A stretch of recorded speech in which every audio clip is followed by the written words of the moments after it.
Allahu azza wa jall: "Ala bi dhikrillahi tatma'innul qulub." Me përmendjen e Allahut qetësohen zemrat. Njeriu me dëgjimin e fjalës së Allahut, me përmendjen e Allahut e zbut zemrën e tij. Gjithashtu zemra zbutet kur njeriu pendohet dhe kthehet tek Allahu azza wa jall. Tha Ibn Qayyim al-Jauzi rahimullah, tha zemra së muret ashtu siç trupi së muret. Shërimi i zemrës është pendimi tek Allahu azza wa jall. Njeriu i provon gjitha gjërat e dunjas. Dhe sa raste ne i kemi sot nga njerëz të ndryshëm, të cilët kanë provuar çdo gjë të dunjas, gjitha haramet.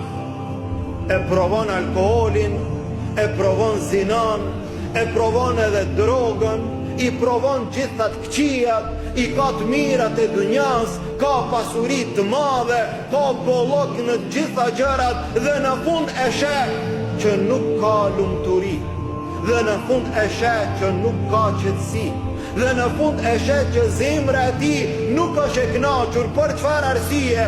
Ajo zemër ka nevojë për Allahun azza wa jall. E sa njerëz sot i kthehen Allahu, sa njerëz të cilët kanë qenë të drogës i kthehen Allahu, të alkoolit i kthehen Allahu, të femrave, të zinas, të gjitha të këqijave i kthehen Allahu. Sa jo musliman sot e pranojnë islamin. Për çfarë arsye?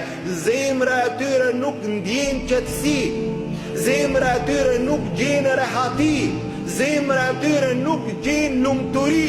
Mirë po në mesin e tyre ku je ti që i thua vetes musliman, ti që i thua vetes musliman, kur do t'i kthehesh Allahut azza wa jall, që të marrësh abdes dhe të falesh dhe të biesh në sejdë dhe të largohesh nga haramet dhe të pendohesh tek Allahu azza wa jall. E këtë Allahu e garantoi në Kur'an dhe tha: "Men a'rada an dhikri fa inna lahu ma'ishatan danka."